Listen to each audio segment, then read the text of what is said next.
if I had $1,000,000 I would open a new factory. که زما سره $1,000,000 وو نو ما به یو نوې فیکټري کولاو کړې وه. صحیح ده. نو دا تاسو اوس وګورئ دا یو imaginary situation دی ځکه چې زما سره خو $1,000,000 نشته دی. If you were a doctor you wouldn't play video games. که چېرې ته ډاکټر وې نو تا به ویډیو گیمونه نه کول. بسم الله الرحمن الرحیم. السلام علیکم ملګرو. امید دی چې تاسو ټول بخیر. مونږه د انګلیش ګرامر یو ډیر اهم ټاپک شروع کړی دی د should could او would په باره کې. د دې نه مخکې مونږه 2 lessons already کړي دي چې په هغې کې مونږه should او could مونږه already complete کړی دی. نننی lesson زمونږه دی د would په باره کې او په دې کې به مونږه انشاءالله ښه تفصیلي خبرې کوو چې دا would به مونږه په کومو موقعو باندې استعمالو. would هم په اصل کې past tense دی د will. د will څه مطلب دی؟ یعنی کله چې مونږه د فیوچر په باره کې خبره کوو I will go to پېښور. زه به پېښور ته ځم. یعنی مطلب دا دی چې زه به خامخا پېښور ته ځم خو زه د یو فیوچر په باره کې خبره کوم او په هغې کې یو ډیفینټ سچویشن وي. ډیفینټ سچویشن مطلب دا دی چې زما خپل خیال دا وي چې زه به دا کار خامخا کوم. I will go to پېښور. دغه شانتې که فرض کا زه بیا د پاس خبره کوم نو زه بیا ویلی شم چې I would have gone to پېښور. زه به پېښور ته تللی وم. صحیح ده. نو دا بیا د هغې دغه شانتې پاس ټینس راځي. مثال په طور زه وایم چې I know we will win the match. ما ته پته ده چې مونږ به دا میچ ګټو. صحیح ده. نو زه په دې ټایم کې شور یم، زه کانفیډنټ یم چې مونږ به دا میچ ګټو. I know we will win the match. نو تاسو اوس وګورئ په دې ټایم کې دا مونږ په فیوچر ټینس کې استعمال کو.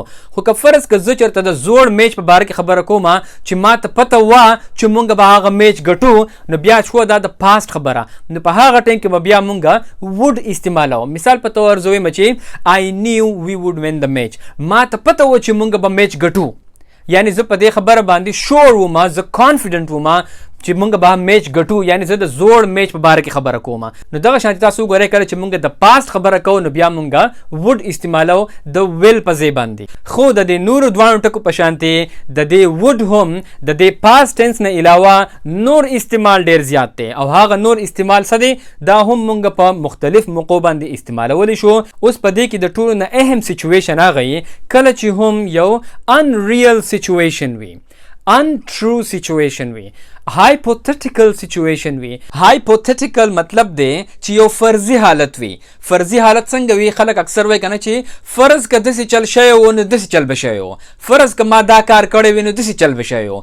دغه سچویشن ته ویلی کېږي hypothetical situation. مونږ هسې فرض کوو هغه شانتې حالت، هغه حالت چې هغه رښتیا نه وي، یعنی هغه imaginary situation وي، یو خیالي حالت وي. صحیح ده. نو په هغه موقع باندې هم مونږه would استعمالو. مثال په طور زه وایم چې if I had $1,000,000 I would open a new factory. که زما سره $1,000,000 وو نو ما به یو نوې فیکټري کولاو کړې وه. صحیح ده. نو دا تاسو اوس وګورئ دا یو imaginary situation دی ځکه چې زما سره خو $1,000,000 نشته دی.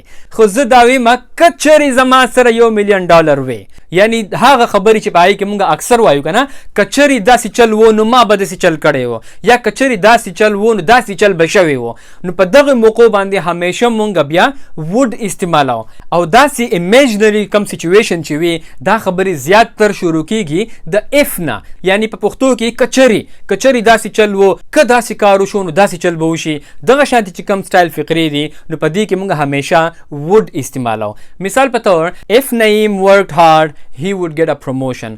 که نعیم که چېرې نعیم ډېر محنت کړی وي، سخت محنت یې کړی وي، he would get a promotion، هغه به ترقي کړې وه. he would get a promotion، he would به بیا راځي. که چېرې نعیم زیات محنت کړی وي نو هغه به promotion اخیستی و، د هغه به ترقي شوې وه. نو دا یو unreal situation په دې باندې دی چې نعیم خو پروموشن نه دی اخیستی که نه، هغه سخت محنت نه و کړی. نو ځکه زه دا خبره کوم که نه که چېرې نعیم محنت کړی وی نو هغه به پروموشن اخیستی و، د هغه به پروموشن شوی و، ترقي به شوې وه. نو دا یو unreal situation دی ځکه چې دا خبره خو رښتیا نه ده که نه، حقیقت خو دا ده که نه چې نعیم محنت نه و کړی.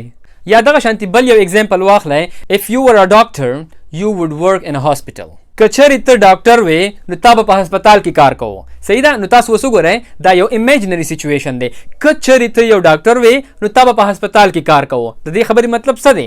مونږ خدا خبر حل کوو چې کله یو کس ډاکټر نه وي کنه نو ځکه زوی مې چې کچری ته ډاکټر وې نو تا به په هسپتال کې کار کوو. if you were a doctor you would work in a hospital. نو دغه شانتي په imaginary situations کې په unreal situations کې مونږ would استعمالو او کله چې مونږ negative sentences استعمالو نو مونږ بیا استعمالو would not او بیا داغه هغه contracted form هم استعماليږي wouldn't.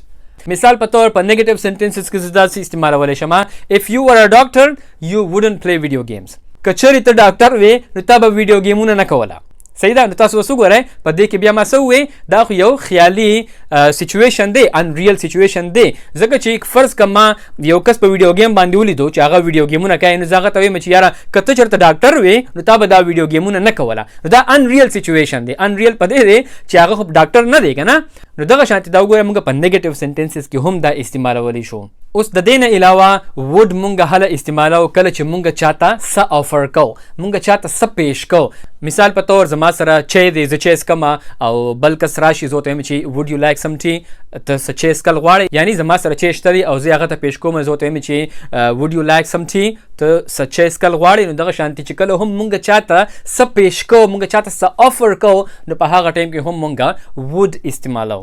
نو اوس تاسو په غور سره د اگزامپل ته وګورئ would you like some tea تاسو چې سکل غواړئ چې چاته څه آفر کوم نو تاسو وګورئ په دې ټیم کې دا would مونږه پاست ټینس خو نه دی استعمال کړی د ویل کنه بلکې مونږ په دې ټیم کې چاته یو آفر کو. په دې ټیم کې د دې د پاست ټینس سره هیڅ تعلق نشته دی.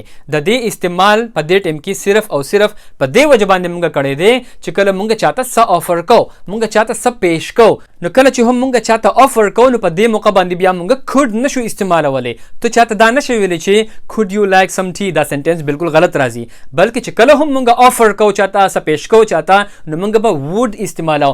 would you like some tea would you like some coffee would you like to have dinner with us. نو دغه شانتي مونږه چې کله هم د آفر خبره راشي نو په هغه ټایم کې به مونږه would استعمالو. نو دا و زمونږه نننې لیسن د would په باره کې. اوس تاسو د ټولو د پاره هوم ورک دا دی چې would په یو سنټنس کې استعمال کړئ او په کمنټس کې ولیکئ. ان شاء الله په نیکسٹ لیسن کې به مونږه دا درې وانه ټکي یعنی should could او would دا درې وانه چې کله د have سره راشي یعنی should have could have would have دا به مونږ څنګه استعمالو د دې په باره کې به ان شاء الله مونږ په نیکسٹ لیسن کې خبرې کوو. لایک او شیر نه هیر نشي او ټول زمونږ د یوټیوب چینل خامخا سبسکرایب کړئ. ټول د خپل ځان ډیر خیال ساتئ. د الله پامان.